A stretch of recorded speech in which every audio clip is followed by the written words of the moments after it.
Selamat pagi teman-teman. Pagi. Nah, di sini aku akan menjelaskan apa sih tujuan kita sekarang di room Zoom kita.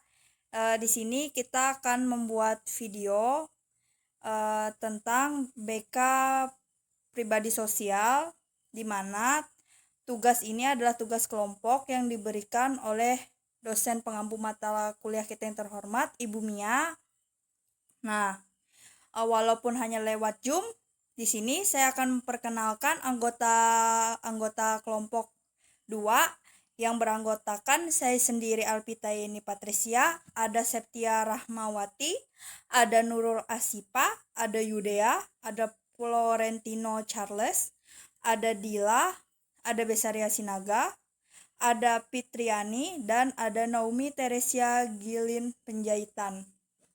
Nah, untuk video ini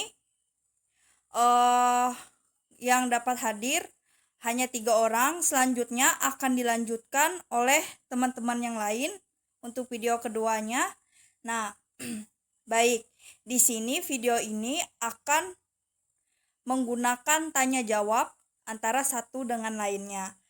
Pertanyaannya adalah mengenai seputar apa itu fungsi dari bimbingan pribadi sosial dan seterusnya.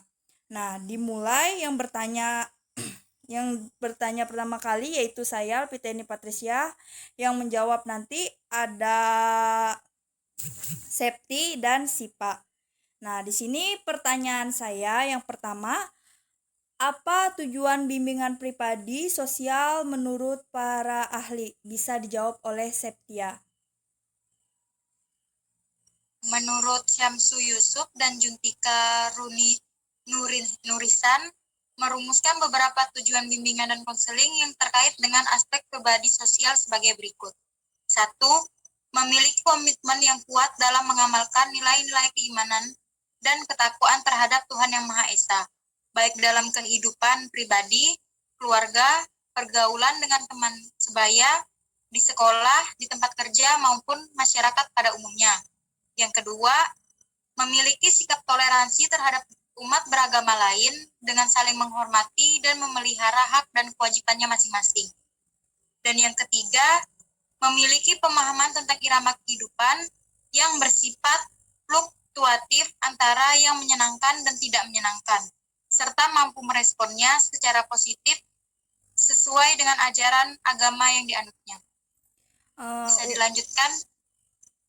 Bisa dilanjutkan oleh Sipa untuk teori selanjutnya, bisa dibacakan, dijelaskan. Menurut Juntika Nurisan menyatakan tujuan bimbingan pada akhirnya membantu individu dalam mencapai yang pertama, kebahagiaan hidup pribadi sebagai makhluk Tuhan, yang kedua, kehidupan yang produktif dan efektif dalam masyarakat, yang ketiga, hidup bersama dengan individu-individu lainnya.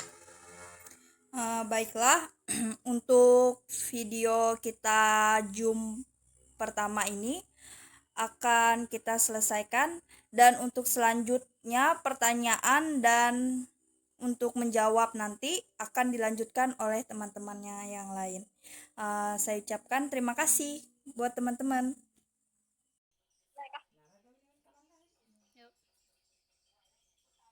Baik, saya akan bertanya kepada Yudea, apa saja fungsi pribadi sosial? Baik, di sini aku akan menjawab mengenai fungsi dari bimbingan pribadi sosial. Fungsi dalam bimbingan pribadi sosial yang diungkapkan oleh Totok dan Rima Puspita yaitu ada 2. Yang pertama, berubah menuju pertumbuhan, di mana pada bimbingan pribadi sosial konselor secara berkesinambungan memfasilitasi individu agar mampu menjadi agen perubahan bagi dirinya dan lingkungannya. Yang kedua, pemahaman diri secara penuh dan utuh. Individu memahami kelemahan dan kekuatan yang ada dalam dirinya, serta memahami kelemahan serta kesempatan dan tantangan yang ada di luar dirinya.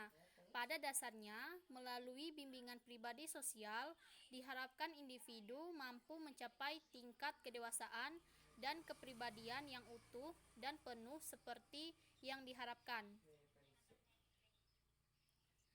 Baik, saya akan menanyakan kepada Fitriani, apa definisi program? Baik, saya akan menjawab pertanyaan Naomi. Definisi program, salah satu kompetensi yang harus dimiliki oleh seorang guru, pembimbing, atau konselor sekolah adalah mengelola program bimbingan dan konseling, yaitu merencanakan, melaksanakan, mengevaluasi, dan merancang tindak lanjut atau mendesain perbaikan atau pengembangan program bimbingan dan konseling.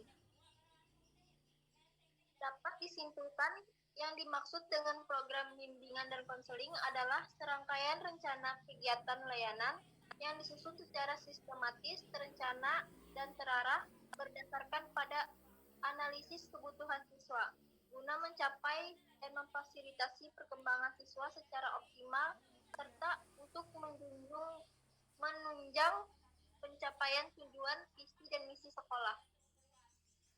Baik, di sini aku akan bertanya kepada Naomi, apa saja prinsip dalam pengembangan program? Oke, saya akan menjawab pertanyaan dari Yudia. Program bimbingan berisikan sejumlah kegiatan layanan bimbingan. Suatu program bimbingan merupakan suatu rangkaian kegiatan bimbingan yang terencana terorganisasi selama periode waktu tertentu. Program bimbingan yang dikembangkan menjadi pedoman yang pasti dan jelas bagi tenaga pembimbing di sekolah sehingga kegiatan bimbingan di sekolah dapat terlaksana dengan lancar, efektif, efisien, serta dapat dilakukan evaluasi baik terhadap program, proses maupun hasil. Program bimbingan yang disusun secara baik dan matang tentu saja akan memberikan banyak keuntungan, yaitu baik bagi siswa yang mendapatkan layanan maupun bagi guru pembimbing atau staf bimbingan yang melaksanakannya. Baik, terima kasih atas jawaban teman-teman semua.